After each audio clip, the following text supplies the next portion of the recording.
So try and sit a little bit forward in the chair to start off with, just for a few moments. Obviously, if your back is hurting, then you may need to sit back for support. But ideally, I'm quite forwards, slightly angled forwards, just an exaggeration. About 30% of your weight in your feet, remaining 70 hips and buttocks. And just feel the support that comes initially from the ground, of course, from the floor beneath you, up through your legs. And also the sense of the internal support, skeleton and surrounding area. Often the shape to your body, in much the same way as a kind of mannequin in the shop window, shape gives the shape to the garment that's wrapped around it. Rubbing your hands together, tapping over your face.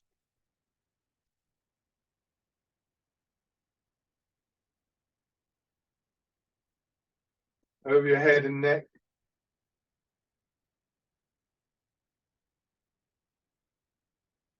Down to one shoulder, your arms.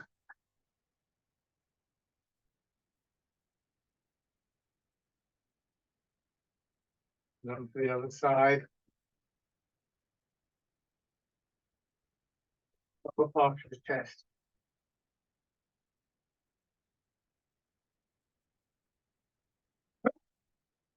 Down to your belly. And finally your legs.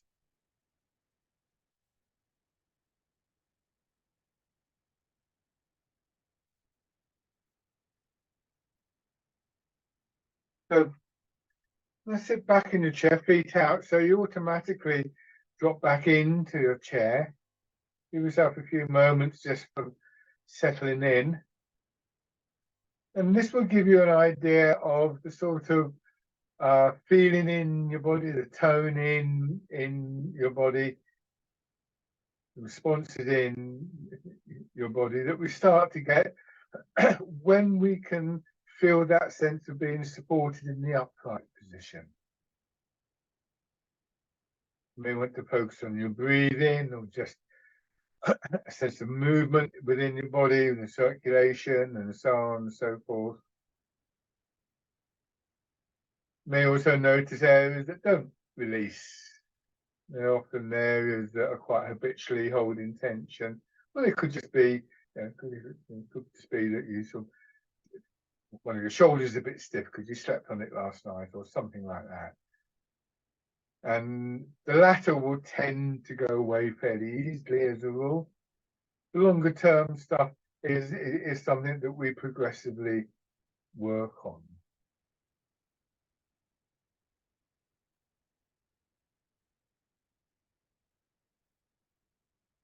So now when you come back to the upright position, you don't have to be that far forwards if it's uncomfortable for you. But feet below your hips, still trying to feel the support from your legs, from within your body. The latter sort of blocks and tight areas of tightness that I mentioned, the more habitual ones. And when I say habitual, I don't mean that in a disparaging way. They're often the things that we've done as a result of, I don't know, an injury or something like that. But they're going to require some kind of relationship with our posture, because if our posture's out, if say I'm not sitting right and a bit strained in my upper back, then any kind of blockage there will be less likely to release in the long or the short term. But we also have an idea of the feeling, if you like, that we're looking for in the body. And then we're going to turn your head. So these initial opening movements, they're fairly simple, so we don't have to think too much about, if you like, the choreography of them. What we can do is start to notice what happens when we move, because quite often we have an habitual way of moving. If maybe 20, 30, 40 years ago, you hurt your neck in an accident or something like that, you may well have developed a way of holding your head, moving your head that accommodated that, and it may well be that the injury itself has been sorted out. Quite often, the habitual way of moving can remain. And with all of these things, rather than focusing on, well, I've got to get rid of the habit, what we want to try and do is to look around and try and find different ways of moving, and to practice those so that they become habitual.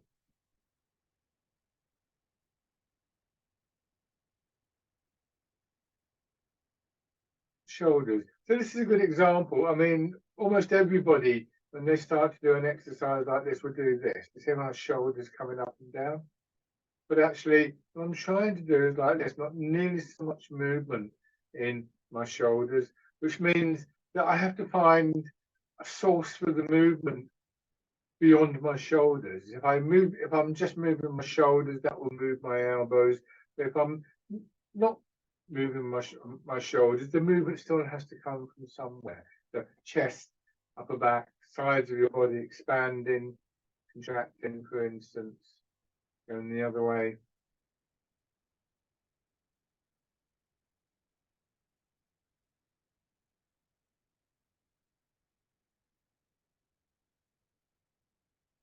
Hands down to your sides. Rotating your arm.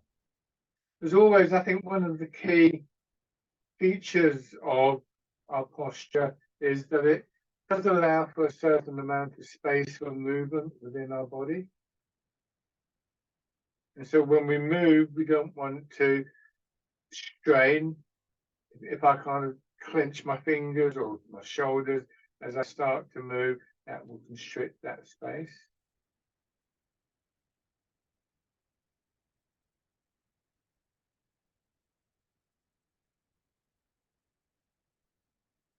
And then winding them out. And as always in Tai Chi, it's a body-mind process. So this sort of attention that we're bringing to our body isn't necessarily going to show immediate physical results. The very act of bringing our attention in that closely to our body with those sort of considerations does actually have a potentially very quick effect on our minds. Back the other way. Not necessarily a permanent effect, by the way. This focusing of our attention, this settling of our thoughts can be very elusive. It sometimes feels like they're watching bees on a flower bed. They land and then take off, land and then take off. And we just want to recognize those moments of landing it in our thoughts. Rest your hands. Easing forwards and pushing back. Part of that process includes what we would call intent, an intent for your weight to move into your feet, the pelvis to tilt, and then back. Intent is largely guided by awareness. It's hard to be consciously intentful of something if you're not aware of it. Be unconsciously intentful of it.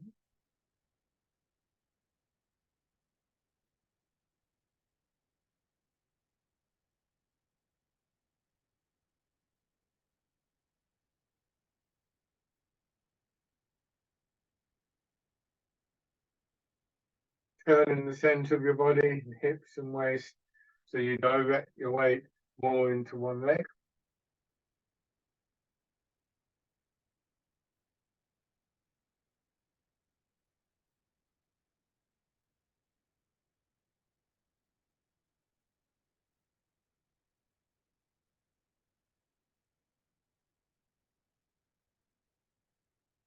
And then to the other side.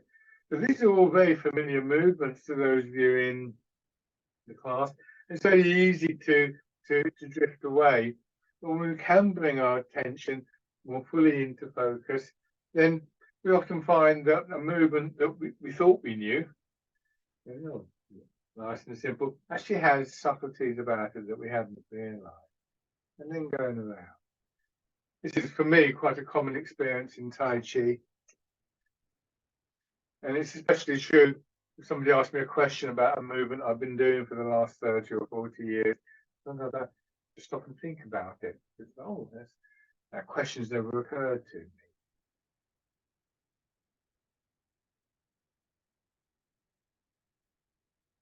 And back the other way.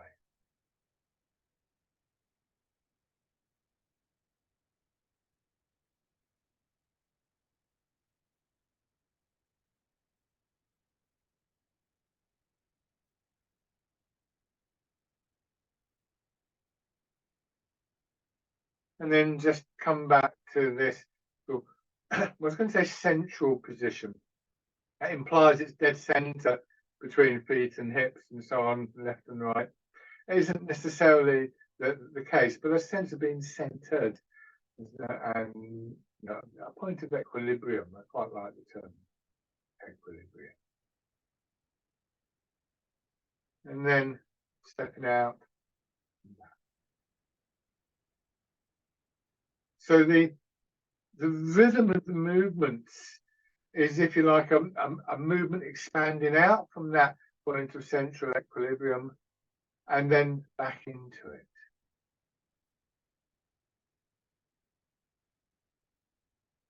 And on the other side.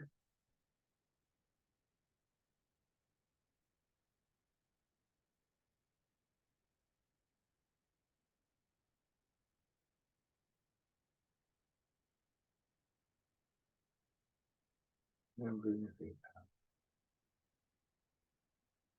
down. And shift up.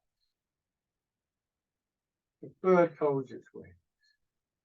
And again, just trying to maintain a focus of attention.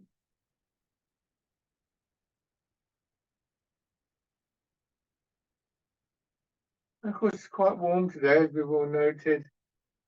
And so it's difficult under those circumstances to maintain that conscious intent, because quite easy as you start to loosen up and we get the sense of calmness that comes with that quietening of our attention, that quietening of our thoughts, that we just drift off to sleep. It's quite natural for that to happen.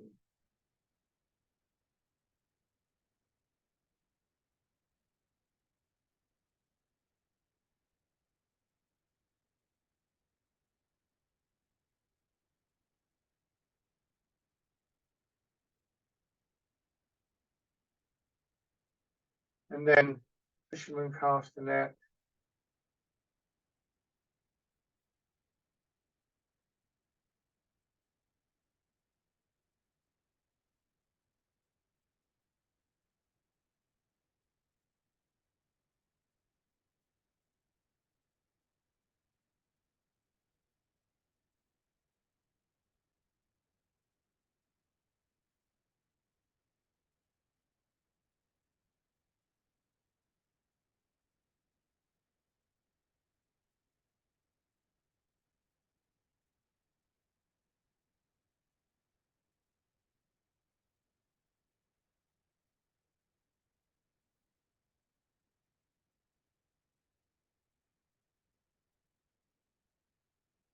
And rolling the ball.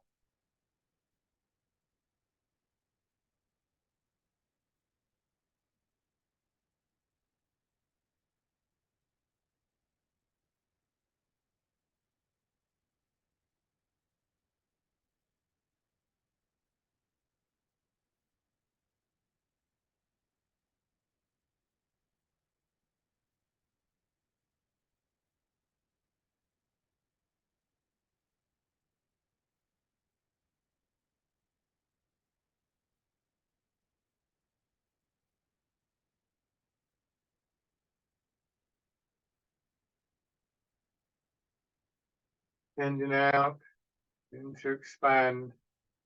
And just Feel how you get sort of drawn back in to that point of equilibrium. It's almost like, you take the plug out of a sink and the water gets drawn through the plug hole.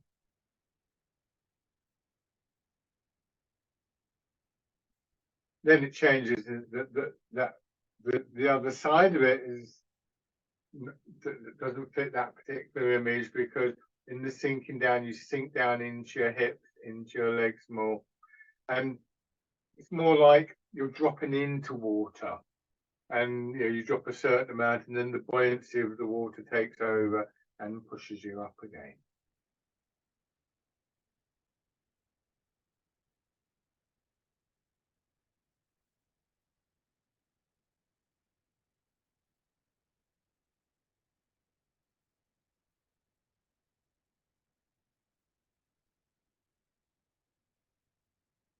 So then changing, starting the same way until you get to here, and then turn your hands in, pigeon spread its wings.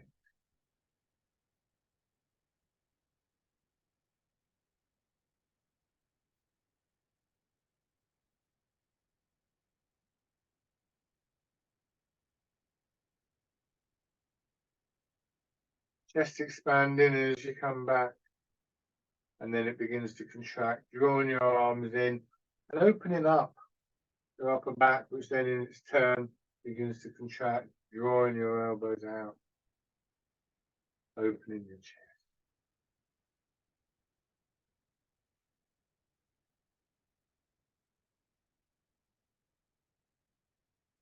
So going back to those areas that may feel a bit tight or blocked, you might well find that a particular exercise focuses into that area. So if it was, say, your upper back that was a bit tight, you may find that this exercise is a good one for you if you're doing it correctly. Just make sure you're not sort of straining in your upper back. Although some exercises do quite clearly work on particular areas, at a certain level it becomes a very subjective thing, I think. One more time.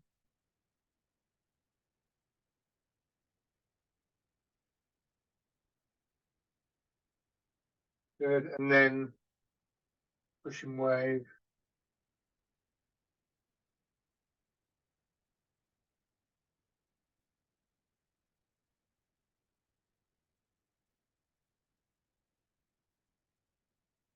Notice how still my elbows go out a little bit. I exaggerate. This really is exaggerated. I turn my hands, and as I go forwards, chest contracts, drawing my elbows in. Again, I'll show it in an exaggerated way.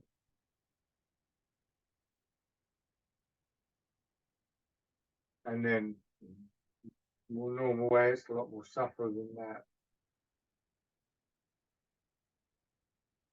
Now this time, hands down just slightly above your legs. Now our elbows go back towards our hips, but not behind them. Movement is absorbed into the rotation of your arms, like almost like you can imagine your hands as being like springs. It's like somebody's pushing into the springs and they're sort of bunching up a little bit. And then as your weight goes forwards, they release.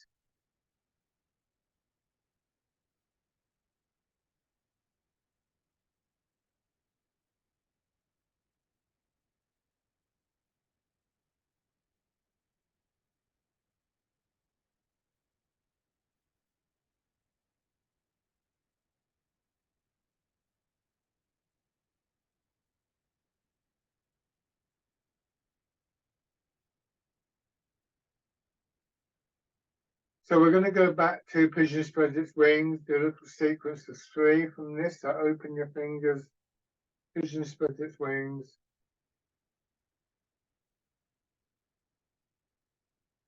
Pushing wave.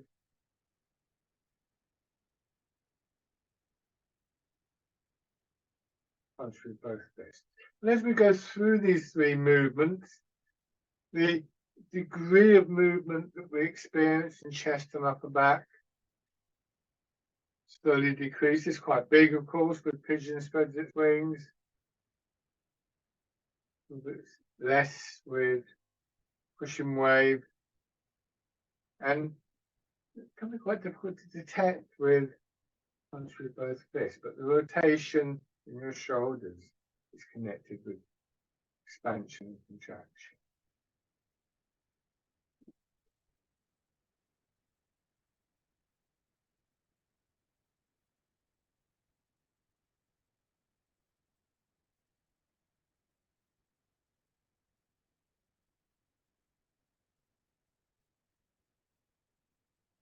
Do one more round of this. Notice where your attention has landed. And it's not that we're trying to cut ourselves off from what's happening around us, but nor are we wanting to be cut off from what's happening within us. So gradually developing an all-round awareness.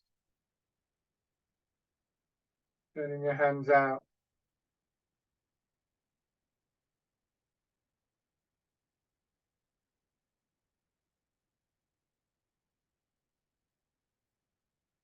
That awareness is something that we begin to carry with us from movement to movement.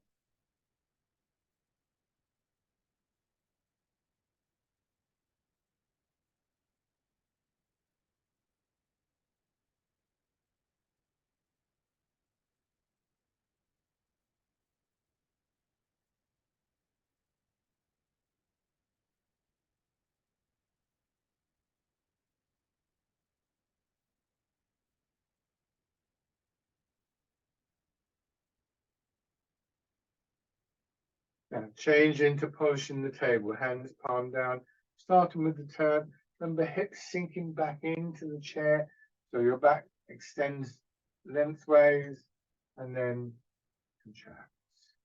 Changing direction.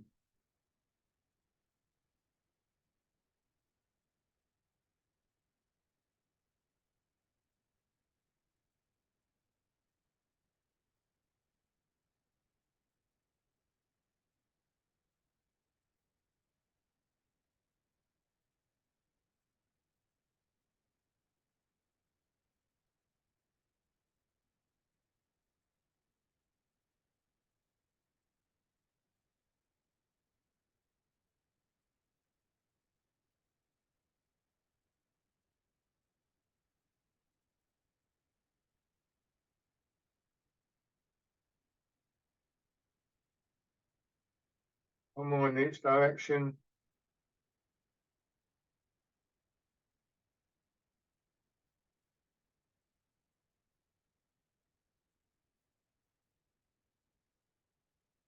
Changing now to the vertical movement, turning your hands palm up,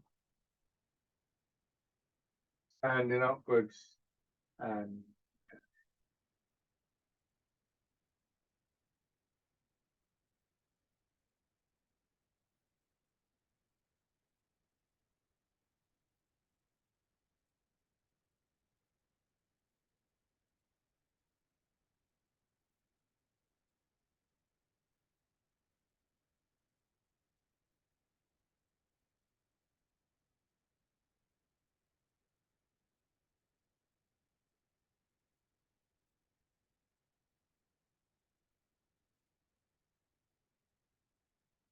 more time.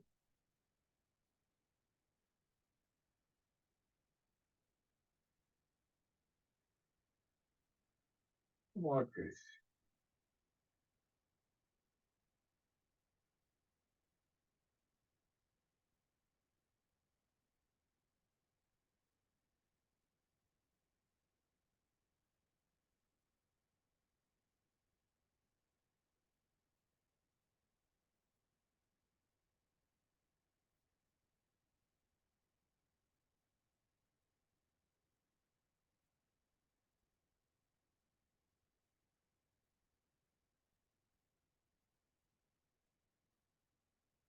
One more. Change into heart in the clouds, easing forwards so you can get your hands crossed just in front of your knees. Sit back and push up. But there's an extra stage compared to the previous two movements. In as much as with the previous two, you're not really going forwards. Here, you need to, otherwise your hands get caught up on your legs.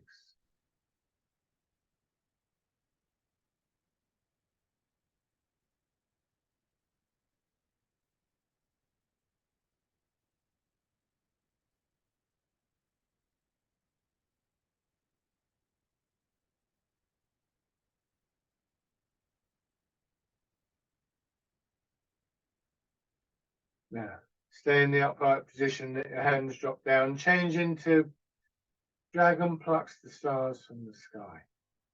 Just trying to bring your attention gently into your body, noticing what's happening in your body as you make the movement. And then once again, just bringing that little bit of discernment into your awareness. You know, are the movements you're detecting useful, or do they seem to somehow work against fluidity, the rhythm of the movement, the smoothness of the movement? No breaks, no discontinuity at all.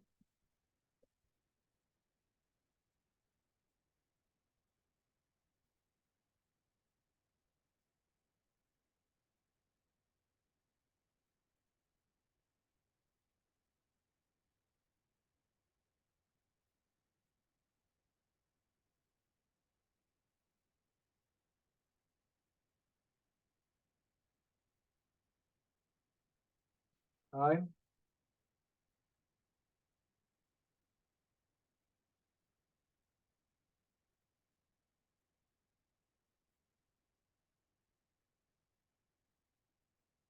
Both hands together, slightly in front of your body.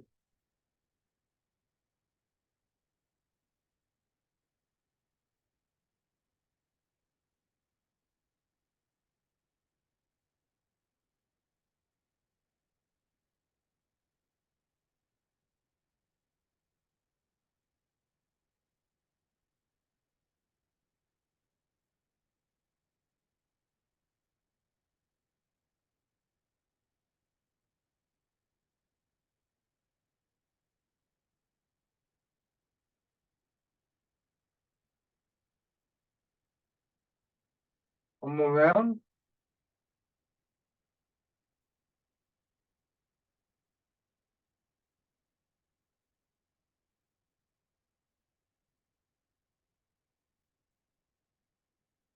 In one foot, scooping the sea and looking at the sky. Just careful about how far you go. And remember, in the warmer weather, your muscles can become a bit stagnant. You often need time to open up a little bit. So be careful, say your calf muscles or your back or whatever.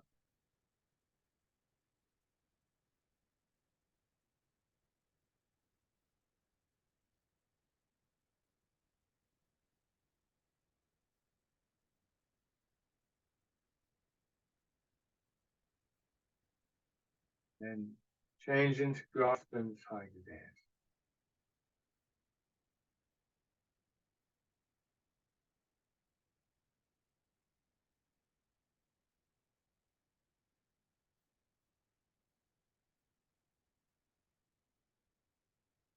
One more time.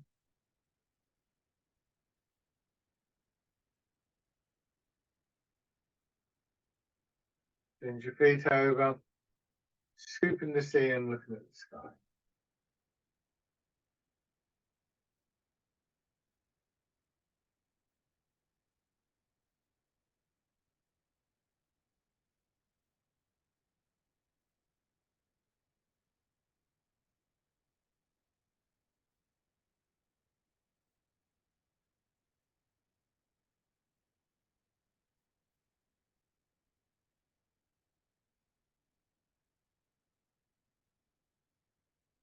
And then change into grasping the tiger's ears.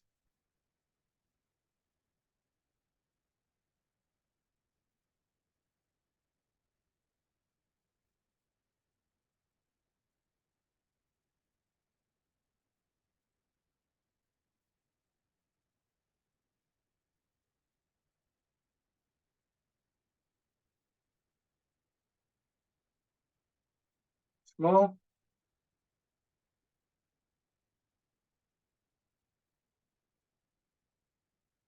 And you put back. Take your weight over into your right hip. Hold the ball, your right hand on top, your left hand underneath. Push yourself into your left foot. Turn in, part in the wild horse's mane. Come back and hold the ball, move across. Notice changes in the back, side and belly as you follow the image.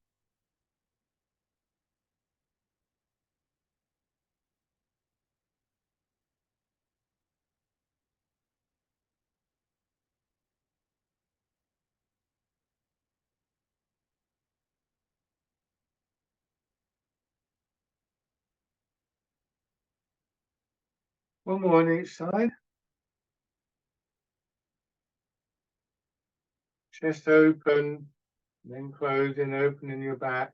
So these, as always, these upper body movements, complementing, supplementing movement of your weight and the energy from your legs. Change into white ape offers fruit.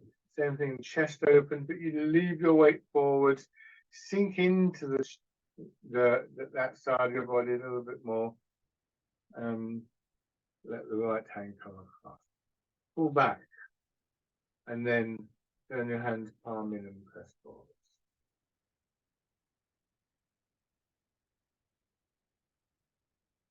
Coming over, dropping your right hand down, back into your left hip to hold the ball, and again, push out. Into the contraction. White ape offers fruit. Turning towards the warding off hand.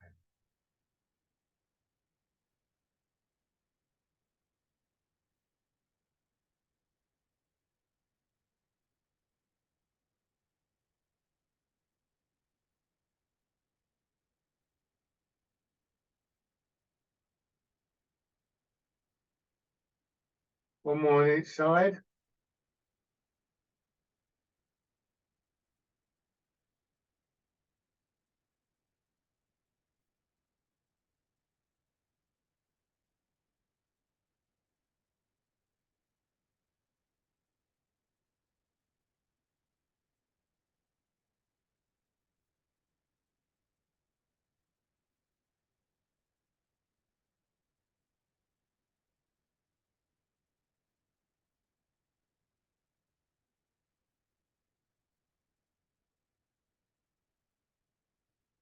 And just rest from them. A slow, gentle breath.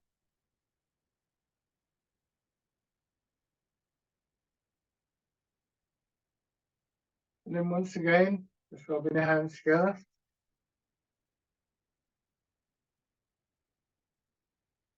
Tapping over your face.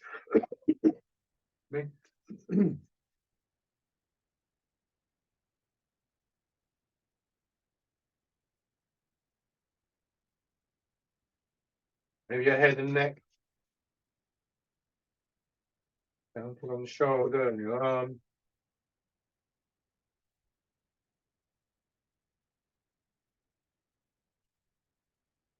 On the other side.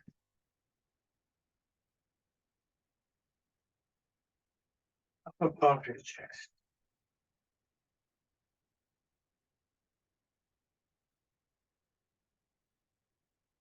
Down the belly.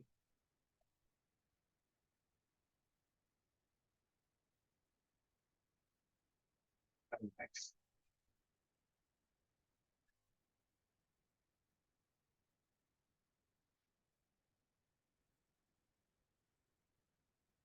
Push your heels up. Just giving the blood flowing through your legs again.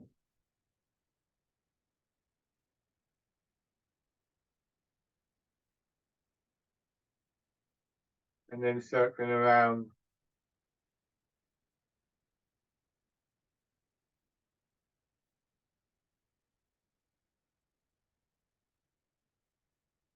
And back the other way.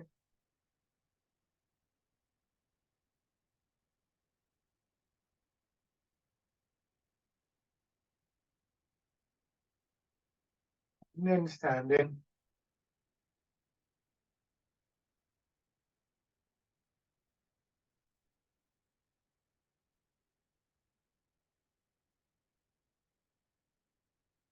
So, let me get my chair out of the way. As always, if you want to use the chair for as you play around with posture, that can be quite interesting to do for all of us.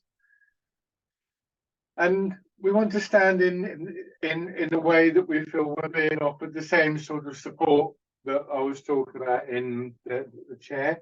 So your feet directly below your hips. If it's like this, it'll be like you're trying to be comfortable on a small chair. And just rocking your weight forwards and backwards, looking for that point of central equilibrium where very aware of your weight being pulled directly down into your feet. So it's very difficult to maintain that focus of attention on your feet. This is a good exercise to do that with, because if you pay attention, you'll feel a little bit of pressure, say in the balls of your feet when you go forwards, front part of your heel when you go back. And then just notice the effect that the transition has, particularly on the arch of your foot.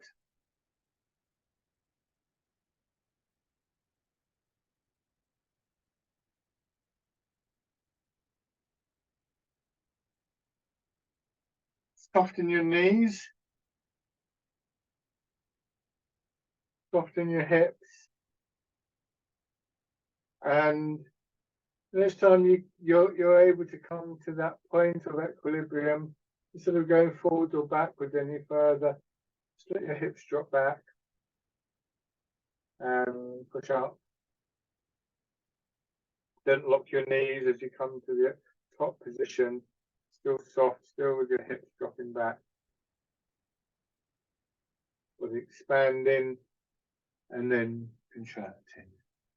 And I think it's probably much easier, much more immediate to recognize the significance of the gravity in our body when we drop down. Gravity is sort of very much pulling you down into the ground. And probably easier to notice the effect of your legs as they get compressed. Imagine getting a balloon, pushing down into a balloon, and then eventually just feeling it expand. Alternatively, you push a block of wood or ball down into water, or even just if you're in the swimming pool and somebody gently presses your shoulders down and then takes their hands off, you'll bob up with the buoyancy of the water. Bring your hands around, cradling the ball.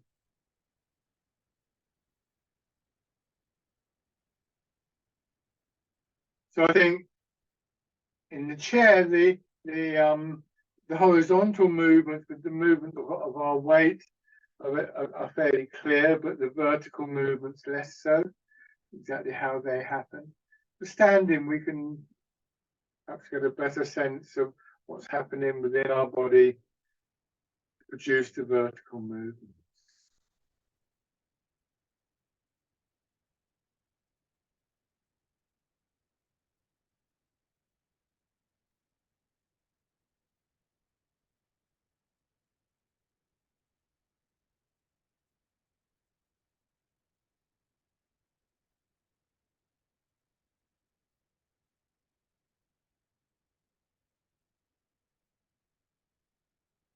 One more time.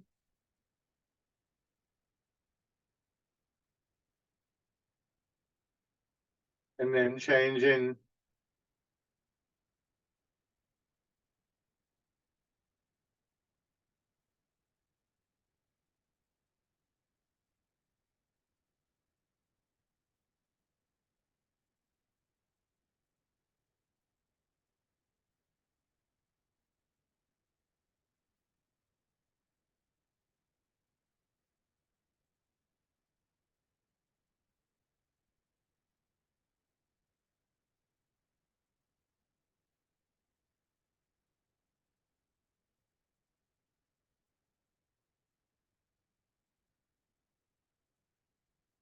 and changing.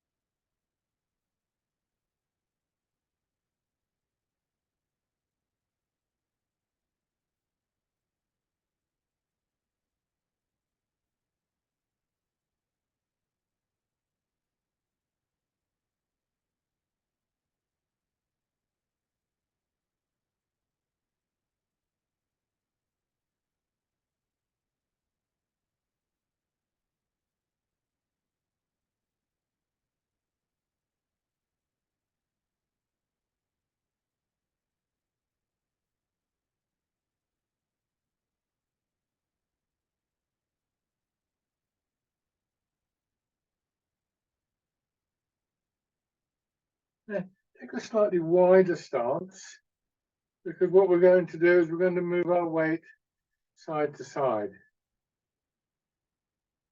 And the tendency is for our feet to be turned out in the wider stance. So as you go into your left foot, you can just turn your body a little bit to your left. Go into your right foot, turn a little bit to your right.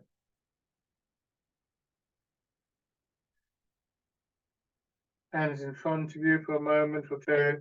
Just feel how your hands are moving.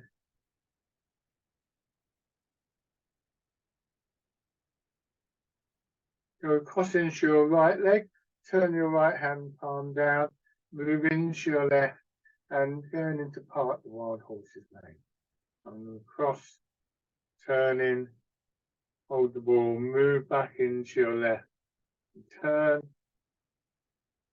and push through. So with your legs, you move your weight in, you sink down, you load the legs, and then they push you back. That springiness. But we can also imagine our back, and in particular the middle of our back, the spine and the surrounding areas being like a spring, and a little bit of compression there, but mostly here it's like you're winding up the spring. So as you release through your leg, through your back, these two springs releasing together to move your hands. Just take your time, go into your right foot, turn, rest there for a moment, and then release.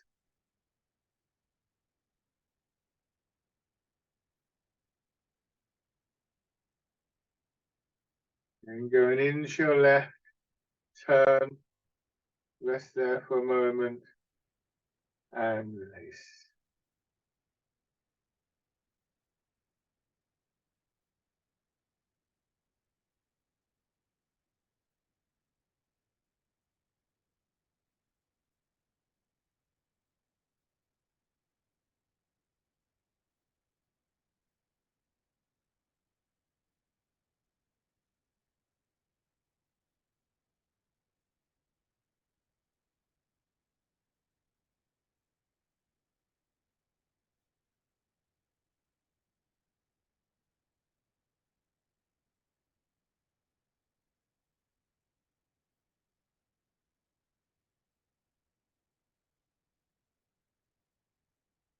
One more time.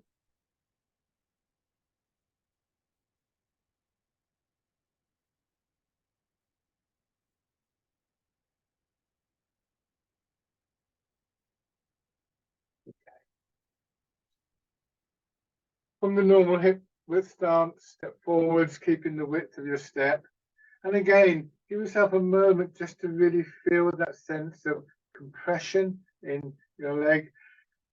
And indeed, it's not just the leg, there's a certain amount of gravity is working all the way through your body. It's as though somebody's just pushing gently on your head, pushing you down into water. And when they release, rather than coming up, what we want to do is to move horizontally again.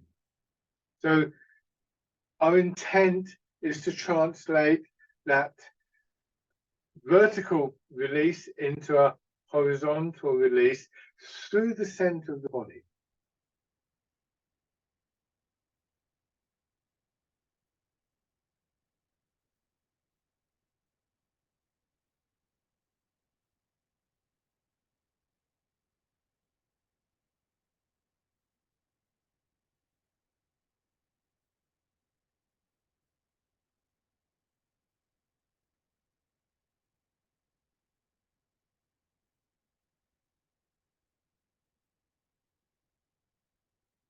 And then raising your toes and your heel.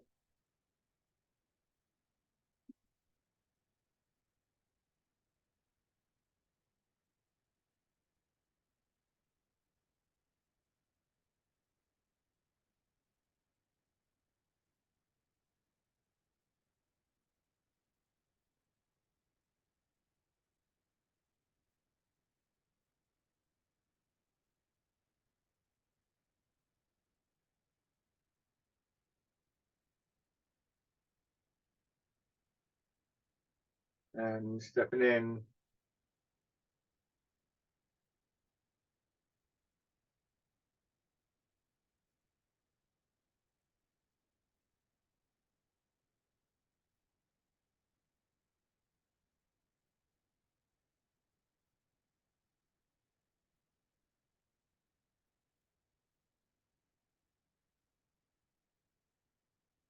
On the other side.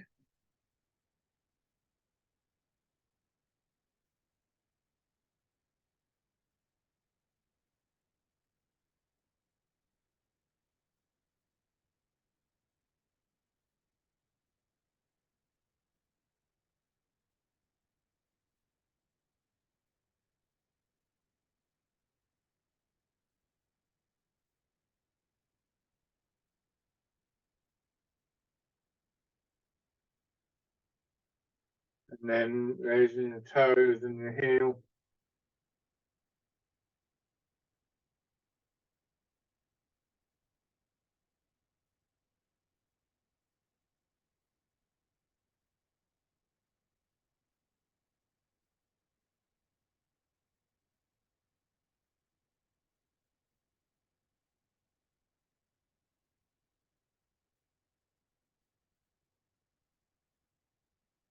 Stepping through.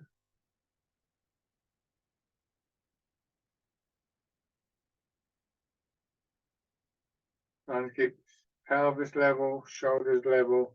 So again, think about how you're moving the foot. It might even be an advantage not to think of stepping, because we associate that with a certain way of moving. You don't necessarily consciously do that, but I'm going to step, so we step.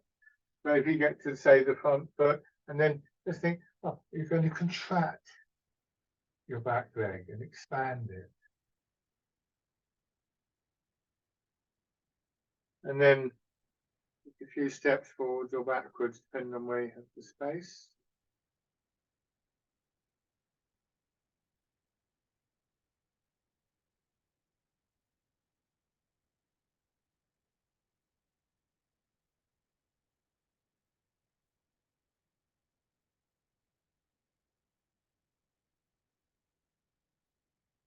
And then going back.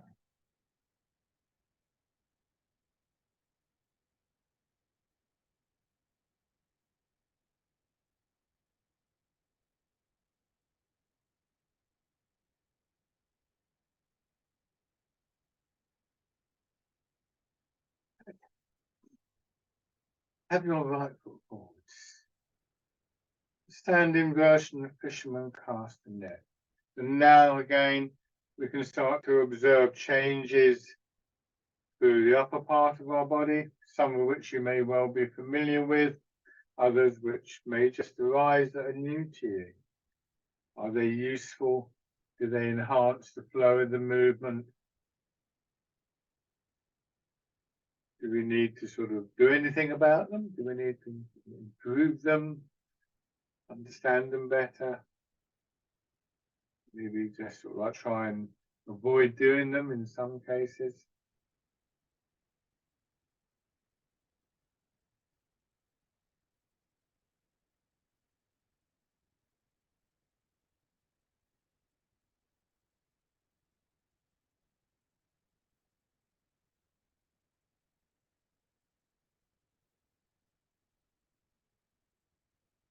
Slip into your back foot, turn towards your front foot. Go again, patterns of movement within your body as you go into Wind Blows the Willows.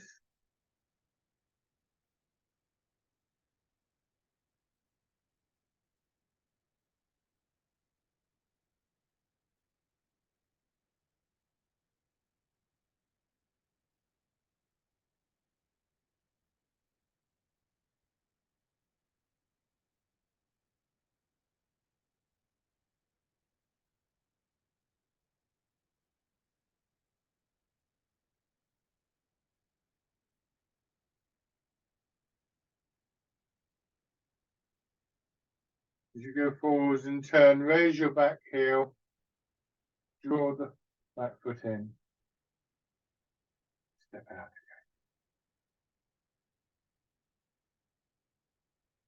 And if you're comfortable that you've got your root and alignment, that your hips are level and so on and so forth, maybe just raising the throat.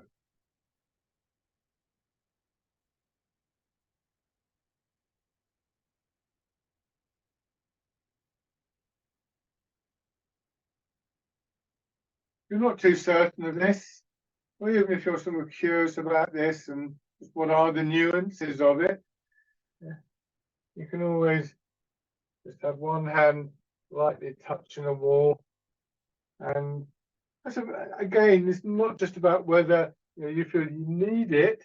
It's about what, with that little bit of extra support, what is revealed through that.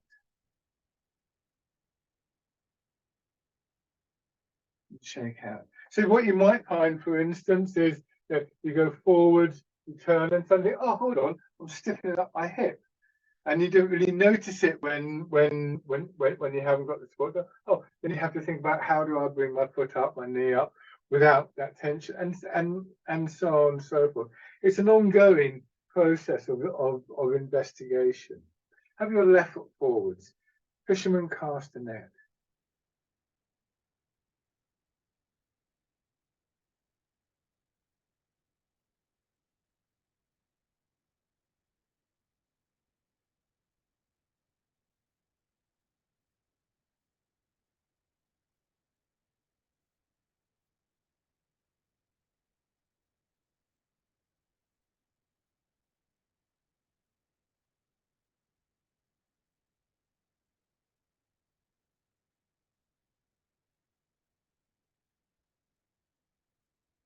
Wind blows the willows.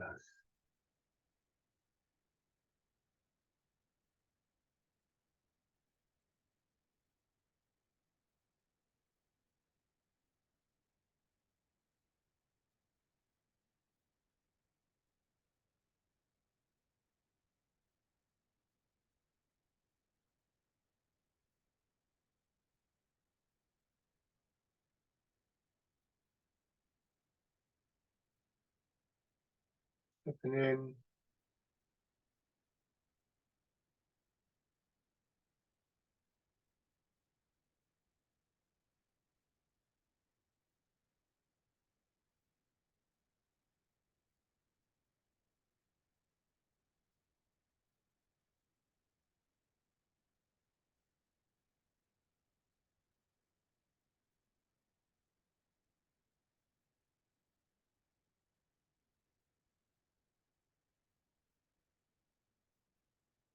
And then step through. Dragonfly skims the water.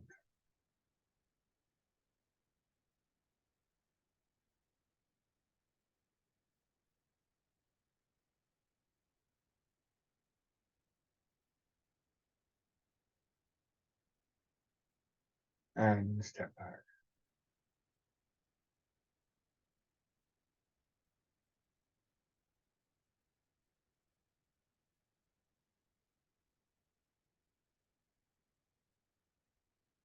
One more time.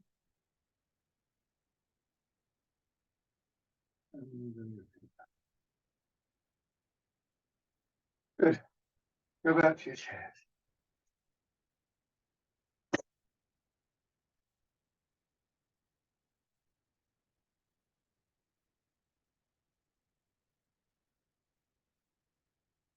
Once again, just sitting, feeling support from ground, feet and legs, and your skeleton and so on. And then just let your hands drop down to your sides. Once again, expanding out from that point of equilibrium, that sense of support, bringing your hands around and gently back into it. And just try and have a sense for how far you can extend out without losing that spacious quality within the body. We're not stuck in central equilibrium. We move out from it and return to it.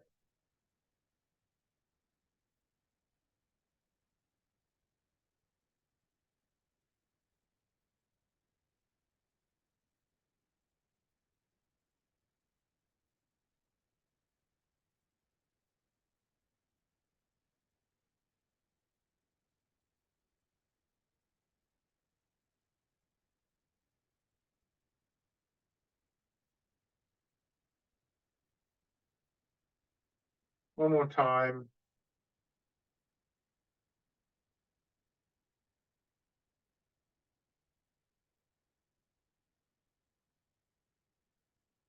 And rest.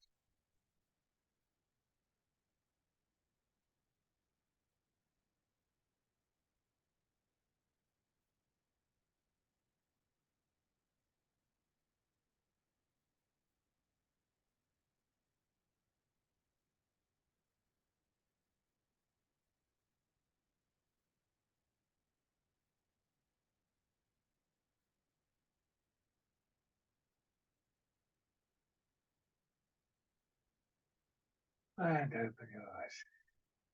Lovely. Thank you as always, everybody. That was great. Well, I enjoyed it anyway. Hope you did. Thank you for coming and watching.